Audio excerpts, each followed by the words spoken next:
Hello, hello, everyone. I'm so thrilled tonight, again with you guys. We have a special guest, but we're gonna reveal it very soon. Then it's me, Francesca, Lisa. Hello. And as usual, we're very happy to be here with you. And we want to thank all the people that actually support us. So you first off. Thanks, but Ma! also Ciao, Mamma. Grazie, Papa, Nonna. But also the amazing sponsor that actually made this possible. So a special thanks goes to Richard Babb Photography. He's incredible. He does everything. So for whatever is your need, fashion, your wedding, you're doing a gig, you're doing a party, please call him because he's going to make this experience unique. You will have something to remember. So I repeat his name because it's important and you have to remember him. So it's Richard Babb Photography, and I'm going to also give you his phone number, which is 514-923-3168. He's amazing. So contact him for all, this is party season, right?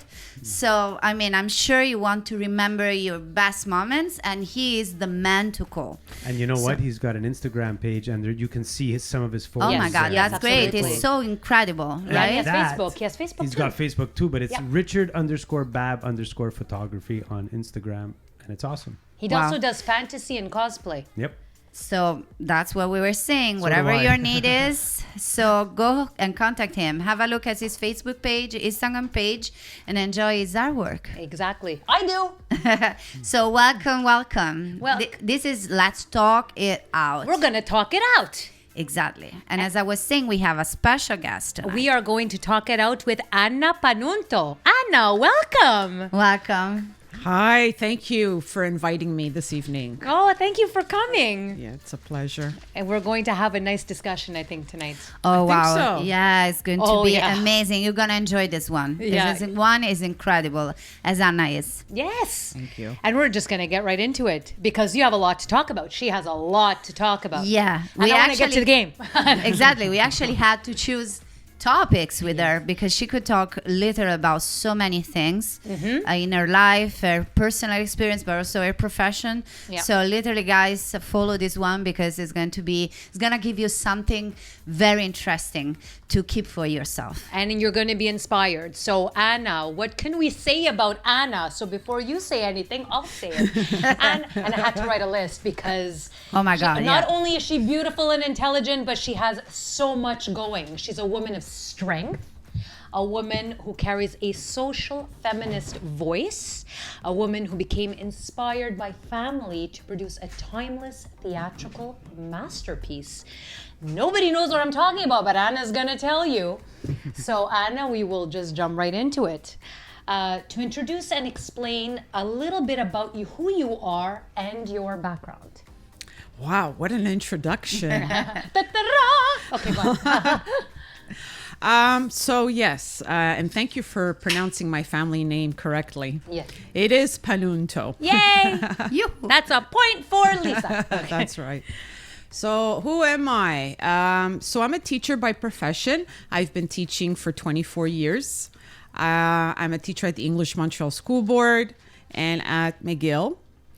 I'm also a freelance writer. My first passion, I think it's still a passion. Yes, it definitely is. I identify really as a poet. Nice. Yeah, so I started writing poetry as a teenager, and I still do. And then I continued a little bit with short story writing and writing articles on the topic of education. And yes, the play. Oh, nice. The play. So the play was originally written actually in 2003. Yes. And it was produced as a radio play by Estelle Rosen. She ran CKUT radio station. Yeah. So it was directed and produced by her. And it originally was entitled At the Dinner Table. Yeah. So it was a short little play. Then I put it away. I was like, okay, it's good. As a radio play, it's fine. And then on my late father's 5th anniversary of his passing, I said, no, I need to really work on my play. His 5-year anniversary is coming up. and I need to do a tribute to him. Everything just fell into place. The script was pretty much finished. I luckily found my actors. I found my art creative director. I found my set designer builder. And I found La Casa d'Italia. Fantastic. So it was just meant to be. We presented the play on May 28th, 29th. We had a full house. Nice. So very pleased, very happy with it. Very good. Yeah. Yeah, that's incredible. But also I'm curious too. I mean, you are doing so many things. You're teaching and you are a professional lecturer at an important university, McGill. And you're, as you were saying, a writer. So how did you arrive to, I believe like when you do something so intense like writing a play, it's sort of interior necessity of writing something of that level. Because, I mean, when you want to write, people try to write a book, a novel, but a play is another level of difficulties and also inspiration. Yeah. So how did you arrive at that need? That's a very good question. Very good question. Because I've been a freelance writer my whole life. So as I explained, I've published. And when you're a freelance writer, you're behind your laptop or your desktop, wherever you are, and you're just writing, typing away. And then you just submit your stuff and hope to get published. However, being a playwright is completely different. And producing a play is a whole other story as well. So I think 2021, 2022 was a year of me getting outside my comfort zone. I said this often enough. I too am recently divorced. And so I said, I need to do something different. And being a playwright is very different from freelancing in the sense that you need your actors to bring your script to life. And you need your director to do that for you. Now, because this was a tribute to my father and partly biographical, there were moments where I did get very emotional, temperamental. I had some outbursts. Oh, no. I'm being very honest about it because there were certain scenes or certain specific parts of scenes that meant a lot to me, that it had to be done this way. Okay. And I was very adamant about it. And so I may have crossed at times the boundary of my director, but I in the end, I don't regret doing that because I wanted the character of Antonio to be as authentically Antonio Panunto as possible. Nice. Can you, sorry, I'm just, because to give all the people like a little bit of background. Yes, yes. Can you give us a little bit of synopsis or Yes, what the yes, play is yes. about? So yes, we get sorry. a little bit of It's context. true, I just started, Yes. yes. No, but is this Oh, it's okay. perfect? Yeah. That's why we love it. So people can kind of like Yeah. Connect. What is this play about? Yeah. So the play takes place in 1979 Montreal. It's not exactly my time period because Mariana, the main character, is 19 years old. Okay. So in 1979, I was not 19. So I decided 1979 because for me, it's a very interesting year. It's right before 1980. It's right before the information age. A lot of things happened also in Montreal. So I decided on that year because I wanted the play to be very retro. And Love it. yeah, and Antonio Panna is Antonio Panunto, and I kept my father's occupation. He was a furrier. He was in the fur trade, which was very unique in the Italian community because he was surrounded by Jewish people and Greek people. Yes. It was the fur trade was a predominantly Jewish and Greek trade, and he was a minority. So sure, I yeah. kept that. It was very interesting. And my mother was a housewife. Yeah. And Liliana Panna is also a housewife in the play. Then I gave Mariana, and Mariana is my name reversed because my name is Anna Maria, and I reversed her That's name, nice. Yeah. Mariana. I think it's a lovely name. Yes. Yeah. She has a boyfriend named Franco. And Franco is searching for his identity. So the play is about many things. It's about the intergenerational gap.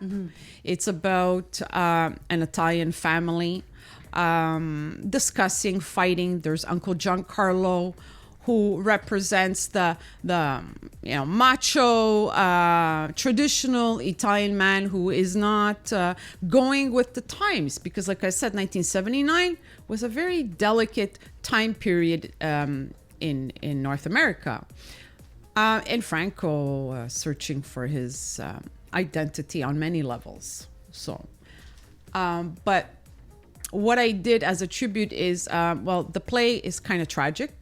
It's funny, it's tragic. Mariana does die. Oh no. Her father dies, she dies.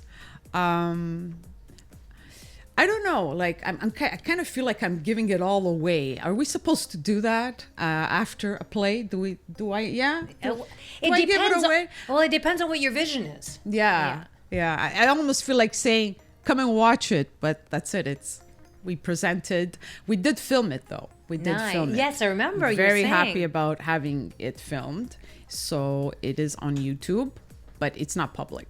Oh. Okay. So I have to send you the link. Oh, you have to reach her. Everybody has to contact her. Yeah, absolutely. That's so interesting. And I believe like a play that talks about, you were saying, like families and Family dynamics. Yeah, exactly. So it's a lot of it's a lot of life, real life. Yeah. So touchy and intense, So I think when you do something that touches you a certain way, and it can be, I guess, it brought forth in your work, and it sort of connects you. The people connect to it, and I think that's something that really attracts. It's the idea, and it's also how those people convey your idea. Like you were saying, it's very, very important. So as an actor, as a director, as a playwright, as a creator, you sort of have to take the element of, well, I have an idea. Now, what can I do with this idea to make it concrete and make it catchy at the same time? Because not everybody identifies with it. So how can you have people identify with that? And that, I think, is the hardest part. Well, I think the play had a very important message that I believe was very clear to the audience. It's about a daughter's relationship with her father. Obviously, Mariana had a very loving and caring relationship with her father because he believed in her. So she has a dream, right, to be a journalist, and he believed in her. He believed in her becoming a journalist. That was important to him. Yeah. And I think that fundamentally, it doesn't have to be a father. It can be a mother. It can be an aunt. It can be a grandmother. I think those of us that had someone believe in us so we can achieve our goals, right? Yeah. We will never forget those people. So I think the audience related to that aspect of the relationship. Yeah, that's very good. Yeah, that's very intense and true. It's very familiar, personal, and universal somehow. It is universal, absolutely. I think it's important, not because they have to validate you as a person, but they sort of encourage you. So whatever path that you take, at least you have that, not necessarily security, but you have that backing, that support, that strength. And some people who don't have that, they're afraid to take the next step because they're afraid of what's to come, what can come. When you have that support, it makes the transition, I feel, easier. But what does it mean to truly believe in someone? In my case, with my father, he was my father, but he was also a friend and mentor. And he was a businessman, and he worked with all kinds of different people. He was very charismatic, very charming, very calm, and very avant-garde. Yeah. But the thing with him is, he believed in me. He believed in my dreams, but it wasn't all rosy. Yeah. He came from the school of hard knocks. You have to work hard. Yeah. You don't give up. You don't complain. Yeah. If you really want something, you'll get it. Yes. And yes, you're going to have problems and people will challenge you. So if you give up, then it really wasn't your dream. So he was tough. he was tough. When things got challenging, he would say, well, you have a choice. You can give up or you can continue. Yeah. And whenever I was wrong, he would tell me I was wrong. He wasn't the type of father who, was blinded by his daughter. Yeah. If I was wrong, I was wrong. And he wanted me to understand. But he was patient because sometimes we think we're right. We don't want to understand certain things, but he was very patient in the sense that if it would take me a year, 5 years, 10 years to understand things, then okay, that was okay with him. Yeah. And I don't know, I found him to be very avant-garde Nice. as a man. Yeah. So, love that. so that being Yeah. said, what inspires you today and why? What inspires me today? I don't think that today is any different from always. I think what inspires me is always to connect with people, to share stories. I like connecting and sharing stories in order to become stronger, Yeah. right? So knowing that we're not alone, I think is fundamental. So what inspires me is the good in people. And I always try to seek that out, the goodness in humanity and the connecting. So on a creative level, many things inspire me. Collecting antiques inspires me. Buying paintings and shading, painting also, writing, teaching. Many things inspire me. Nice. And how do you incorporate that in your theatrical piece or your poems or any of your writings? Well, with my theatrical piece, I delved outside my comfort zone. So I had to also be a student. Yeah. And sometimes I was a good student, sometimes I was a bad student. all But the students. yeah, I was a bad student. What? No, go on. yeah. So I had to learn many things about working together on a play. A play is not a film. A play is not a script. It's not words. So I had to adapt myself and I had to open my mind to different ways of seeing and doing things. Then there's the group dynamics, with the actors, or myself with the director and the actors, and then the outside world. Then there's the production part, there's getting sponsors, there's props. Thank God I collect antiques and I know about vintage stuff, but it was a lot of work. Lots of stuff. So you have to be organized. You have to have good management skills. You have to persevere. There were many nights I didn't sleep. At the same time, I have 2 jobs. So I was juggling that with 2 jobs.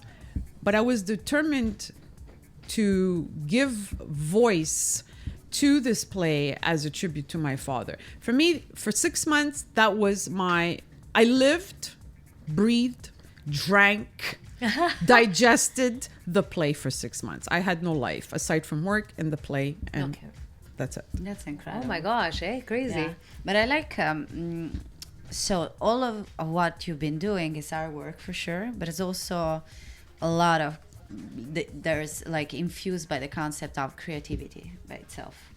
So because you had to write, you had to think, you have to, even when you were seeing like managing the actors and, kind of like directing them together with the director, like it's still like your vision. And when we're talking about vision, it's communication is art, and art requires creativity because there's a need always. So, And the very valid point, communication. And the way you communicate in a theatrical setting with yourself, writer, producer, with your creative director, with the actors, we have to be very careful because sometimes we can unintentionally cross boundaries, right? Yeah, for sure. And you don't know what to do because you're so used to being behind a laptop, just typing away, writing your script. There are certain boundaries that you can't cross, certain things you can't say. And also, as the director was doing the mise en scène and trying to figure certain scenes out, there would be like one option, two options. Let's try it this way. And I would get sometimes impatient. No, I want it this way, but it doesn't work that way. So I've learned a big lesson that there are many different ways to do something. And what is creative, right, to me, may not be creative to someone else, and we should not limit ourselves in our creative expression. Yeah. Mm-hmm.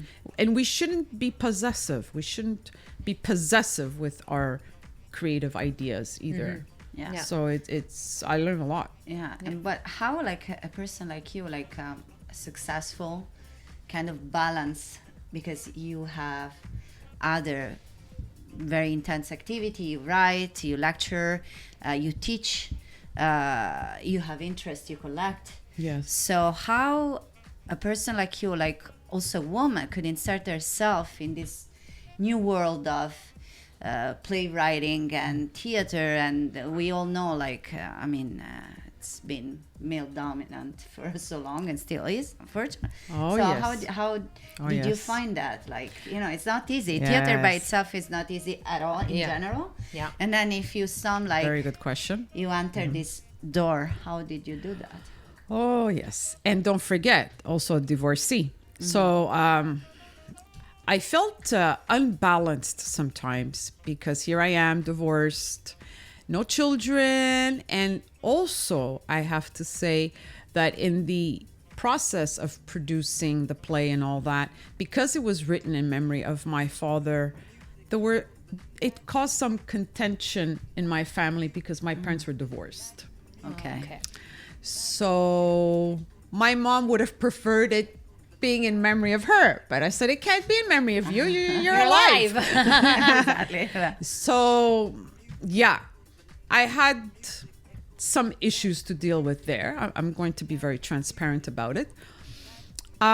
It was very difficult, but I always had my father guiding me and telling me, you can get what you want. Just be fair about it and be nice. Yeah. This is a Always good be lesson. fair, So if I made a mistake, I apologize. If someone was trying to outsmart me, I let them know nicely that you don't outsmart Anna Panunto. Yeah. But there were some evenings where I asked myself, oh my God, should I really go through with it? And yeah, the answer was always yes, because it was a tribute to my father. Yeah. That's nice. I love this idea of the figure of your father that actually is guiding you Yes, he was toward good. something for you in the end. Yes. Because it's in his memory, but it's for you. He opened the door Yeah. to something new, I think. Yeah. I think he taught you a valuable lesson about how you react and treat life. I'm very reactive as a person. And I realized over the decades, I still need to work on that. I'm maybe because I'm passionate, maybe because I'm sensitive, but these are just excuses. I'm a very reactive person. And producing the play and all that conjured all those feelings, and it all came back. But now in retrospect, I realize that communication is very important, and knowing when and when not to react is also fundamental, especially Very hard. in the world of theater and the world of film too, I imagine. Yeah. So, what's the most rewarding experience for you to date? I don't have one rewarding experience because I kind of have like two identities, the teacher identity and I have the writer identity. So evidently, the writing part, it's the play. Yeah. And then the teaching part, I have many rewarding experiences. Did you ever have a moment where you would sort of intertwine the two? Teaching and writing, let's say. Yes, but we need to go back to 2003.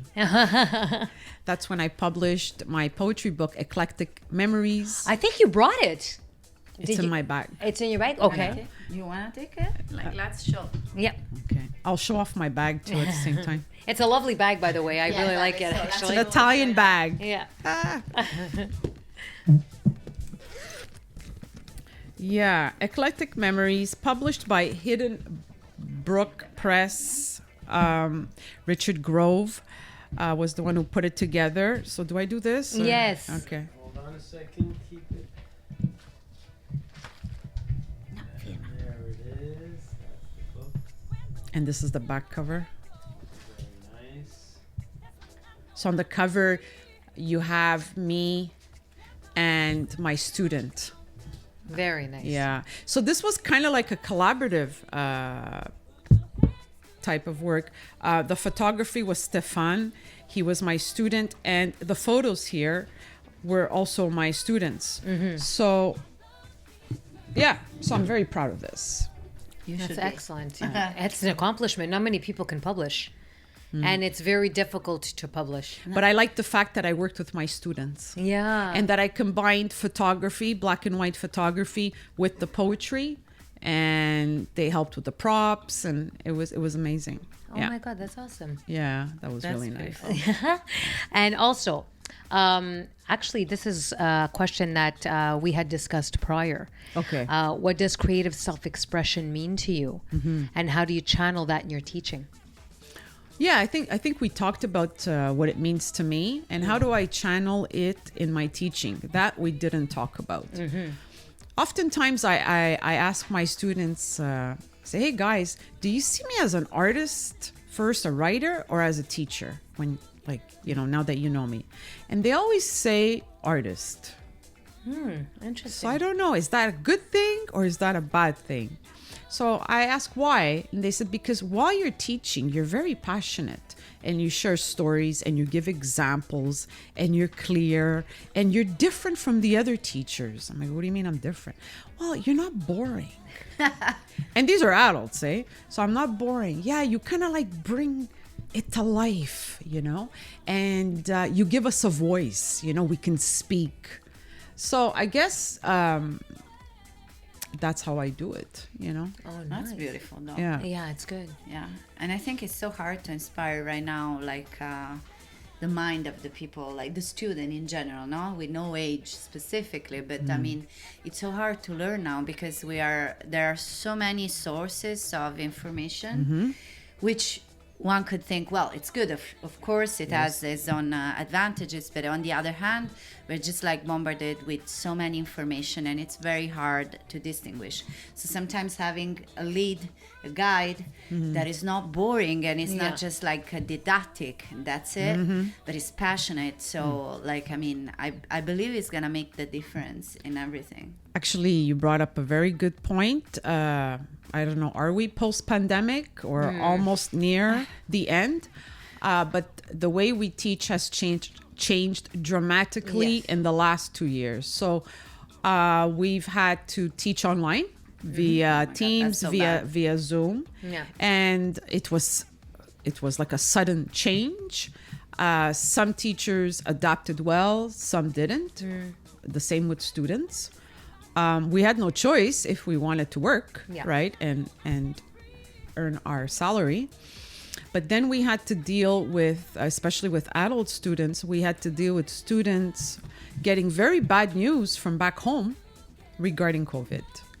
So we've had to deal with depression, anxiety, Mental health. also getting COVID.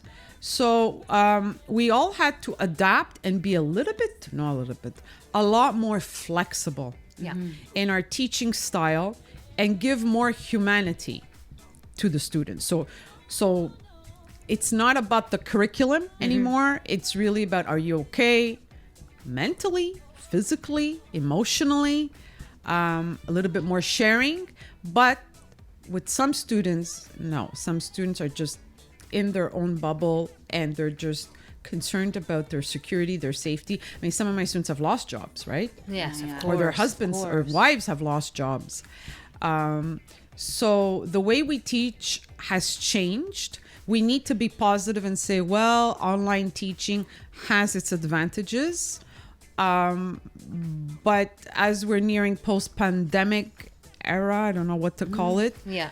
people are not as focused. So teaching is not as Exactly. easy. It's so true. No, they're It's not so focused. true. It's not really, it's It the last changes thing so on, so yeah, much. the course is the last thing on their mind. Yeah, people are scattered. I find them very scattered in thought, in action, in Yes. everything. So we need to be patient with ourselves and with others. Yeah, it's very tough, I believe, because Yeah. at the beginning, like focusing on a subject or something was a way of, kind of like trying to find a moment for ourselves. But through the pandemic, we were forced to kind of stay with ourselves. Yeah. So now what we want to do, like the post-pandemic, or let's call it like hopefully, Yeah. like that, like Yeah. you don't really want to just study and stuff because we were bombarded by information, and just you want to go out and live, like doing stupid things, maybe be with friends, drinking a beer, having a pizza, and stay out, things that you couldn't do before. So Exactly. it's the thing about focus. It's really, really, really, really true. Already attention was a limited span of time. Of course, yeah. But now it's like very, very, it must be very hard from a teacher point of And view. also the teachers. Yes. Yeah, even on our end, it's hard to focus. You know, You have a responsibility. I think you had quite a load in terms of being a psychologist of sorts, an educator, somebody that people can look towards for encouragement and support when you yourself are going through that. yes, And you had to sort of, cushion yourself during all of this, yet be a pillar of strength for others. yes, And I think that in itself is a difficult job. yes. I completely agree. But when you're teaching, it's not about you, the teacher. It's about your students. Yeah. So for those 4 hours or 3 hours that you're with them, you really have to make it about them and their well-being. It's just that many times after a Zoom session, I would feel very drained. Of course. I can Very totally drained and nowhere to go. Remember, during Yeah. the lockdown, nowhere to go, divorced, alone. It wasn't easy, but also I'm not alone. Many have gotten divorced during the pandemic. Yeah. Yes. And lost loved ones as well, got sick. So I think it was a heavy load for everybody to carry, whether Everybody. you were Yes. single, whatever your status was or is. It's a heavy load. And I think we all needed something to occupy our minds. yes. And so to find an outlet, whether it be creative, musical, or artistic, or whatnot, it keeps you motivated that the light is there. You will get to that end. Yeah. And I feel in some ways it kind of ties into your production.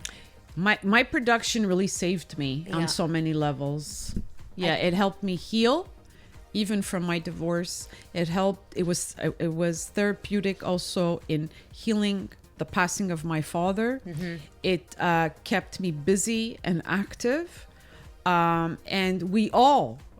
The whole cast, we all felt like, okay, we have a purpose. We're doing something great here, Lockdown. I remember doing rehearsals online.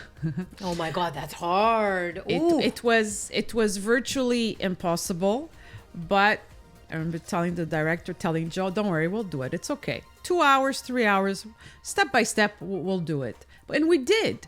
We survived lockdown, rehearsal. Then they had to come to my house and rehearse there, and then at the gosh. casa. So we went through many steps. We practiced on and off for 6 months, but there was the panic. Are we going to be in lockdown in April or in May? Will there be a play? What will happen? What if one of us get COVID? What if we all get COVID? And then the questions just went on and on and on. It's the So what I'm ifs. like, you know what? Divine intervention. What is meant to be will be, and that's true. it, But I'm very curious to ask, how important was the casting for you? What did you look for to play these specific roles? That's a very good question. Very, very, very good question. The actors came to me rather spontaneously. I had posted an ad on Montreal Casting on Facebook, Yeah. and they almost simultaneously showed interest, you know. So the one who wanted to play Franco, Christopher, he was perfect. Yeah. Age appropriate too, 23, handsome young man of Italian origin. He was just perfect. Antonio Carl Ragonese, when I was on the phone I with know him. Yeah. you know Carl? Carl, yes. Oh, It's a great piano player. yes. Yeah, it's a Well, he's teacher. my Antonio. Amazing. Small world, It's a see? small Small world. Yeah. Well, Antonio, when he called me, he wasn't sure. He was debating between Giancarlo, a minor character, Yeah. or Antonio. But as I was talking to him in my kitchen facing the balcony, a little bird came to me. And my father always gives me a sign with the bird. He was just looking at me while I was talking on the phone with Carl. And I'm like, no, you're it. That's it. You're Antonio. Yeah, that's it. You can't say anything about it. That's it. You're Antonio. Yeah. So, and he's an exceptional human being.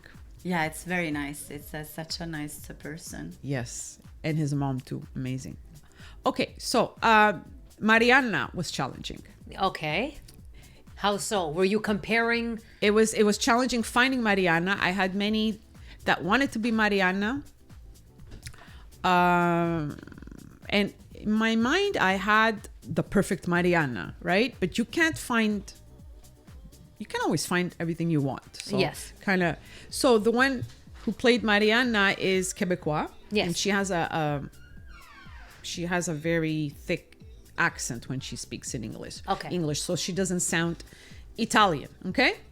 So I kind of adapted and adjusted her role Okay. somewhat. She went to French school.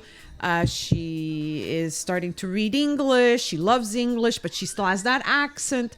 So I added that to the script. Okay. So I modified the script for her name is Elizabeth. I Nice. modified it, adapted it for her so she can fit the role of Mariana. good. Okay. Liliana was also challenging. Okay. Because Liliana, I had a vision of what I wanted Liliana to be like and sound like. But Michelin did, I think, a fabulous job. But I modified her role by making her half Scottish. Because Oh. it was very challenging for her to get those Italian expressions. I mean, she would get the expressions, she would pronounce them, but there was her Anglo identity was very prominent. So I said, you know what? We'll make you half Scottish. So it'll Nice. solve that problem. So you had modifications to make in Yeah. order to adapt your Yes. actors. Now, some have said, why did you do that? Yeah, was my Why next didn't you question. just find, well, I wanted to give them a chance. I wanted to Nice. believe in them. I figured this play is a tribute to my father. It's about believing in people, making it happen. We're here. We all connected. Why do I have to go out there and find better? Why don't I just work with what I have? Nice. That was my mentality. It wasn't always easy, but I'm very glad that I decided to do that. And how did that make you, or how did that challenge you as a director? Because I know as a director and as a writer, as a producer, you had yeah, Joe was the director. you had multiple roles. Yeah. But I thought I was everything, eh? Don't forget. I thought I You was were- the actress, the director, were the the play. set designer. I thought It I was was just everything. you. You're Antonio. No, you you're are the play. You are the play. Yeah. The play is written inside you, so it makes sense, no? In the end, you have your vision toward it. So It depends, you see. There's different schools of thought. I agree with you entirely as a writer. But there are other schools of thought that say the script is just a script. It's nothing. okay. Right? The director brings it to life. So don't worry about the script. You need to become that person, the persona. You need to bring it to life. So, How easy was that It for wa- you to divide that roles? well, when I used to hear that, I say, whoa, whoa, whoa, whoa, whoa. I wrote that. What do you mean? But then I understood what Joe meant. You need to become, right? So for me, it was like, okay, I didn't understand because I wrote them, so they were inside of me, as you said. Yeah, he is Antonio. But no, you need to bring Antonio to life. Yeah. Right? So I had to do a lot of learning. And it was very, very challenging. And I think to people out there, if you're ever thinking or planning of doing a film or a play that is in tribute of someone you really love, be prepared to be challenged. Oh yeah, that's a strong. It was a big challenge for me on an emotional level. Yeah, I think that the more it touches us, the more like it becomes very difficult to deal with it, because I mean, many people involved, and you have to respect their creative point of view. Everybody has a role, so it's different and it's difficult. I think because we write, I know because I mean, we do with the series, right? And I, as a co-writer, you own it. You own that scene. Even though Francesca plays a detective, or which I do, which she does, by the way, she does. I'm a detective. You still, in my By mind, the way, she's got the best fuck in the whole episode, in the whole series. That when she says that word, it's the best. Oh, but conviction, I love it. It's the best. Sorry, but it's like, as a co-writer, because Steph writes with me, you own these characters here. See, that's an interesting dynamic. You said co-write. Yes. So that means 50-50? She writes and I say yes. No, I'm joking. See, it's on television. It's live. That's how the partnership works. That's the partnership. She writes. I have never co-written. The best partnership. I have never co-written. Okay, I find as a co-writer, you have to come to a consensus on where your idea and thought process and your story is going. And you don't always agree. I always win. You know, that's how. Why are you laughing? I think she does, by the way. It's true, right? Because it comes out to whatever you want. She does, by the way, so. But you have to participate. You have to share. And I think whether you are the writer or a co-writer, the whole concept behind those words, regardless of how much they mean to you, is to share the sentiment, share the word, share the situation. Because when you're casting, you are bringing others, whether they're strangers, friends, into your world. So for you to do that, you have to open up to share your ideas and yourself. Yeah, and it was, he's not agreeing with me. He's like, she's full of shit. It was very challenging for me. Yeah. And sometimes, like I said, I had my outbursts and all, and then my backup, my justification was, it's my first play. I don't know any better. It's my first play. And then, you know, the director kind of got tired of that. It's okay, give it up now. It's your first play. You need to open your mind. And as you said, share. Yeah. You have the script. Let me do my job to bring it to life. Yeah. That was hard for me. And it is, and especially with the characters, because you as a writer or a co-writer, you envision a detective to be a certain way. Yeah. Super cool and very fashionable. Very fashionable, right? Like, no detective is like, I always arrive. The heels are like this, and she's running after the criminal. But right? I do run after the criminal. She does, and she gets him. Really? Wow, that's impressive. Yeah, I know. But in a sense, you're giving them the shell of what you want. It's up to them to bring it to life. Well, actually, yes. And what you have is the, I don't even know, the new script, revised script. I don't even know what to call it because I changed the title. I completely changed the ending. I added 2 minor characters. I changed some of the dialogue. And for me now, this play, this script, is not a tribute to Dad, but it's actually what the tribute to Dad brought to life. Okay. And I actually added even more elements of him and more elements of myself, but it's really me now. Okay. Nice. So I don't know. I gave birth to me. I don't know. No, Does that make sense? Yeah, no, that definitely makes sense. I'm also curious because, I mean, I'm curious about the reception and perception of the audience toward the play. Yes, because very you good question. represented also like the Italian question. Canadian communities at that time. No, you said your father came from a school, the hard work and stuff. Lots of people here, like Yeah. when they immigrate, it was like that. So how was like the reception, but also perception? Like, what did you feel from the audience? Okay, so first I would like to say that the audience, we had a very multicultural audience. Nice. It wasn't predominantly Italian because on my end, I know people from different cultures. Okay. And also with the actors and all that, we had a diverse audience. However, they all connected with the immigrant experience. But what they found most interesting was that the play took place in 1979. So for some, because there were people of varying age groups, some identified with that time period completely. Those in their 60s, right? Or those that were even older, like my uncles, they identified with Antonio, right? They found the characters to be real.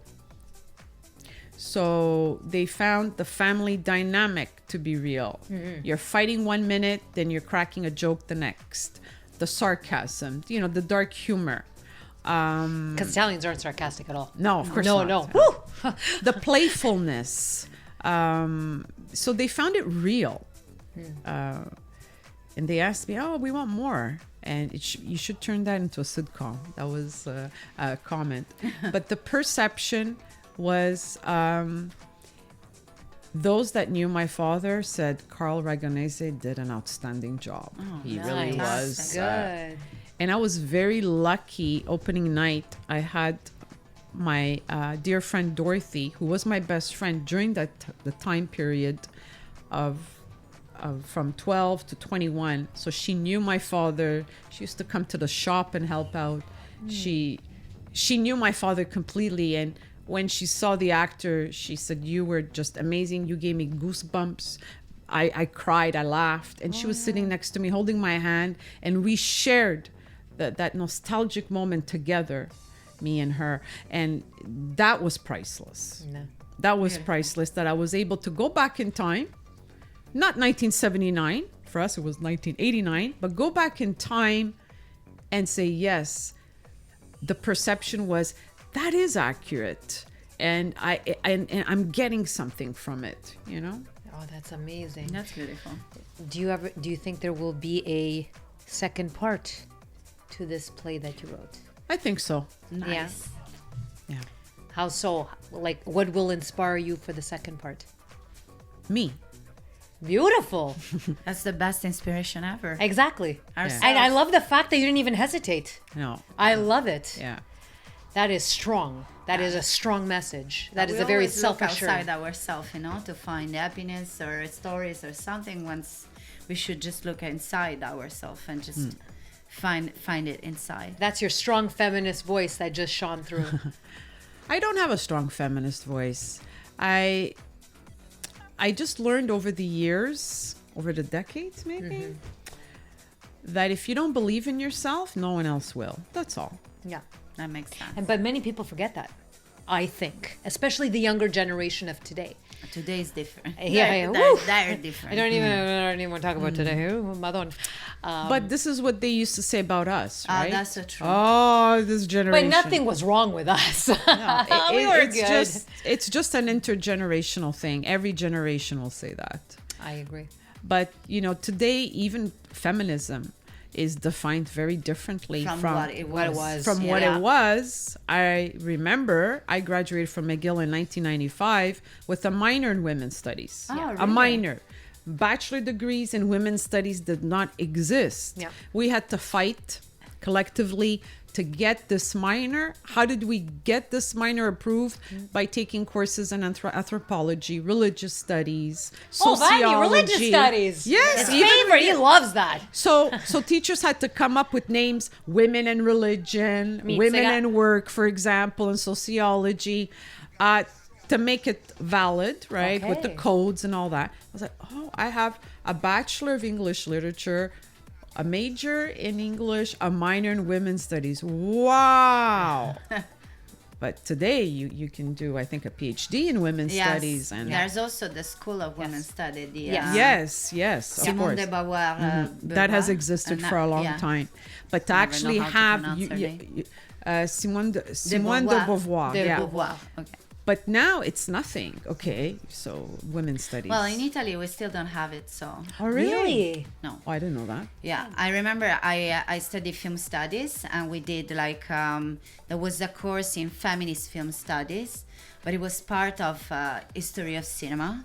And just because my professor at the time, she was like into that, but then I finished that at Concordia because because the degree in Europe was not valid. So in Italy, there's nothing. you studied at Rufa University? Here? No, in Rome. At No, Rufa? La Sapienza. Okay. Nice. Because I heard that Rufa University is pretty good in Rome. I don't know. Yeah? I don't maybe. Go back to school, Francesca. They have a good film Arti study e program. Scienze dello Spettacolo, Art and Science of Spectacle. My BA is in psychology at Concordia. Sorry. That's just that. That's great. I love it. You can analyze people very well. It's draining. It's Oh, draining. pardon. I can imagine. Oh, Dios santo. The day, like today especially. Oh, pardon. And I love you all.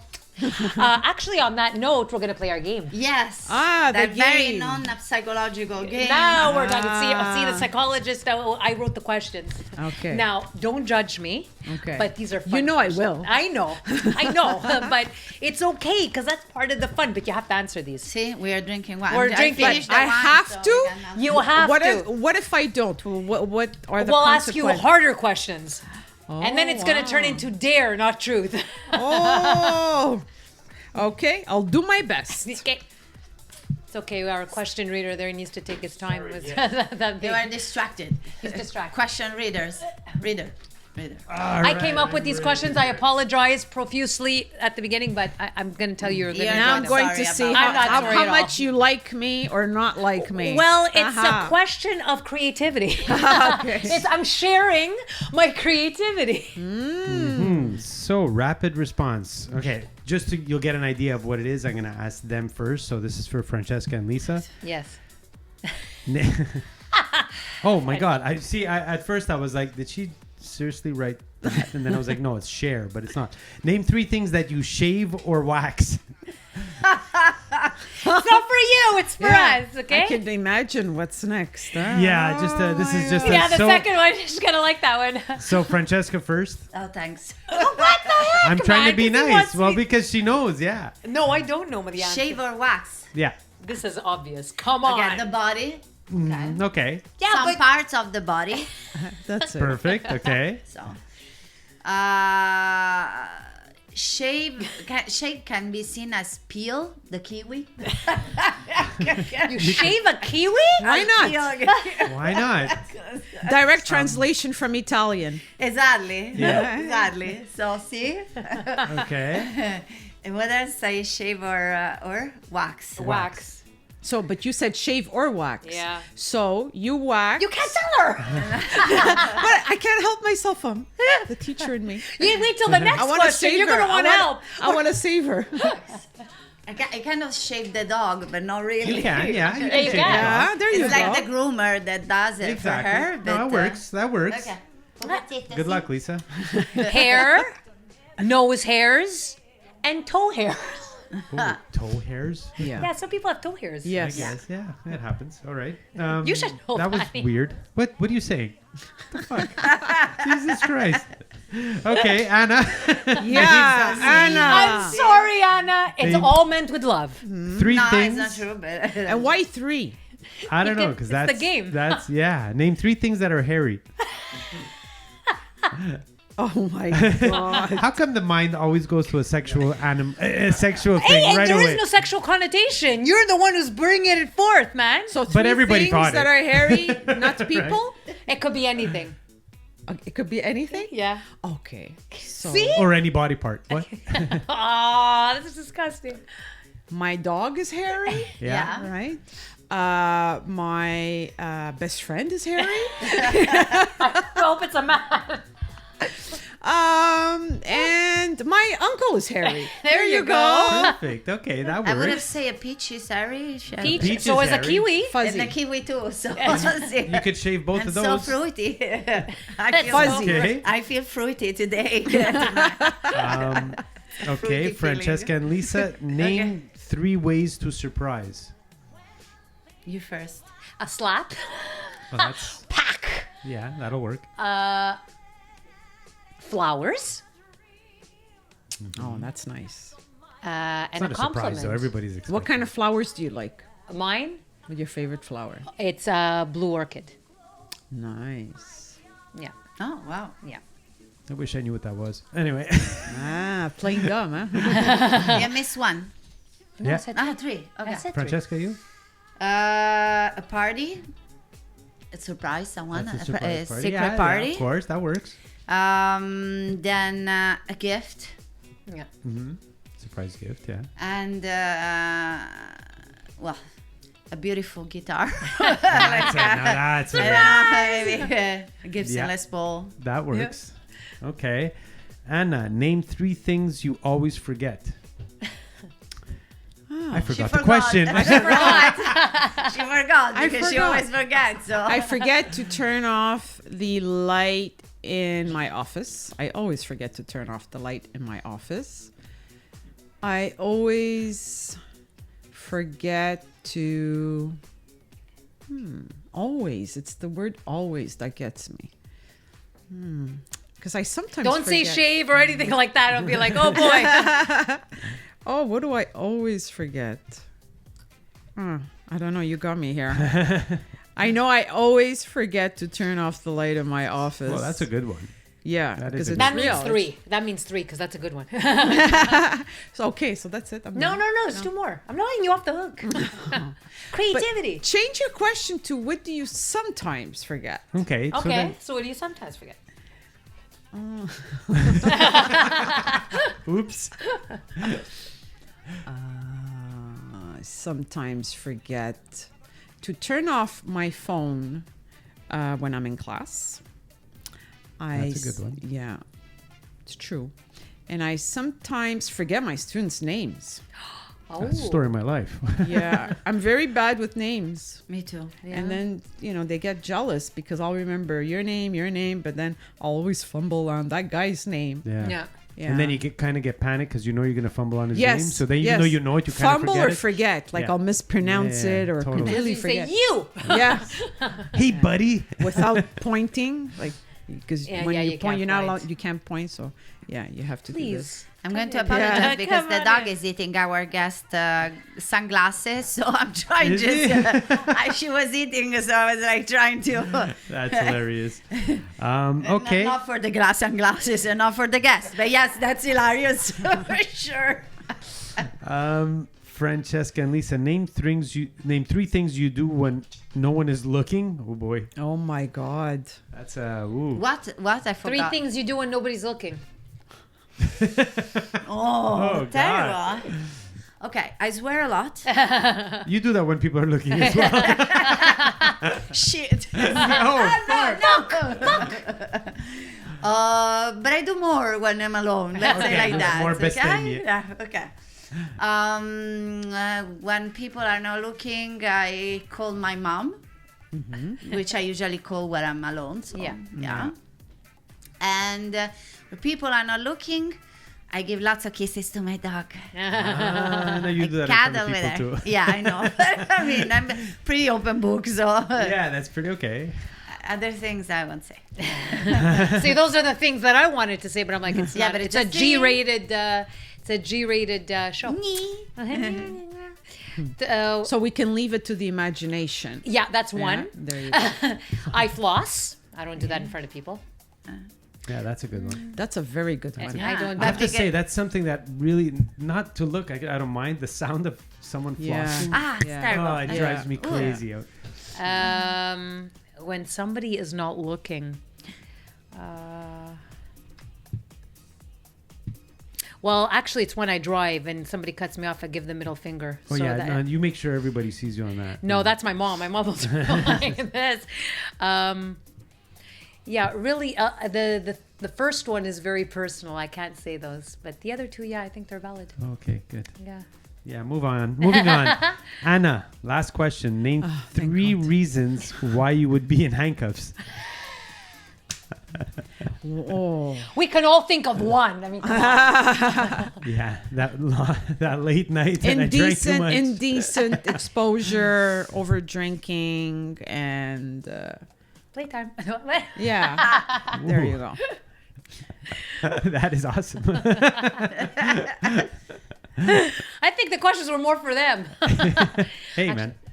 Me and Steph here were having a good time. Stuff and stuff. Did you just wave? I said- I Okay. said hi. That's an indication that we're done. That's Time's up. See that's, how fast time flies when you're Yeah, having it's fun? crazy. Yeah. Yes, it was great. Oh my God. So we'd just like to thank you, Anna, for being on our show. I mean, it was inspirational. And I think the whole, just the whole message was the inspiration that you got from everything that you do, from the person that you are. And I think it's a tribute to your dad, especially, because I'm sure he's very, very proud of you and what you have accomplished. And I think for other people as well to understand that regardless of the time, regardless of who you are as a person, if you feel defeated, don't. There's always an opportunity, there's Yeah. always a voice, and don't be afraid to use it, basically. And also look inside yourself, Yeah. because Yes. that's where you find inspiration. That's right. Yeah, That's exactly. right. It's within you. So where can people find you? Where can people find me? Yes. In the classroom. Enroll. I can find you School sitting of in row continuous D, studies. Shaving. shaving a kiwi.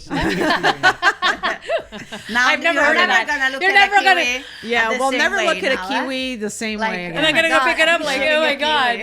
kiwi. Wow, sexy kiwi. Kiwing. Kiwiing. Kiwiing. The new We verb. made it a verb. Okay. Okay, see, so Where can you find me? Where? Like Facebook. Social media, yeah. Did you want to? You can even an email. Do you have a website maybe? I don't have a website. I should though. Yeah. I should. I should. I should. Yeah. I have Facebook. I have Instagram. I have email. And but all the handles. Your name just. yeah, Okay. Anna Panunto. Anna Panunto. that's good. Okay. Very nice. Well, thank you. I want to say something. I'm really impressed with you guys. You're a wonderful group.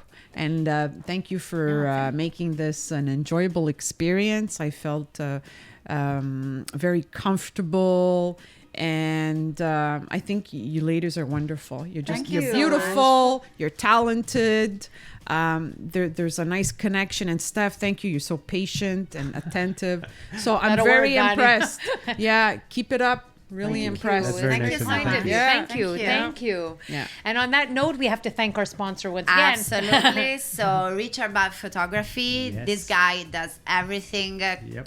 Cosplay. Everything you thought of in Yeah. these questions. When you were and shaving the answers kiwi. is whatever you're shaving, he does it. Photography, fashion photography, takes pictures of everything you Yeah. want. You have Yeah. a party, you want to surprise someone with a beautiful guitar. What's better than a professional picture taken in Yeah, the van? exactly. So contact him. I have his number, which is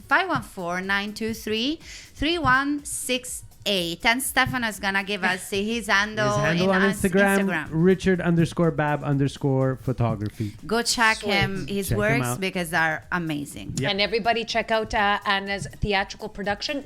I don't believe you gave the name of your production. Oh my God. No, I didn't. we did not. No. Oh. That's crazy, Well, huh? what is it? Shame on me. Shame on you. On us too. Shame. Olivia, it's She's gonna your say, fault. thinking about that compliment I give you guys. You're terrible. I'm kidding.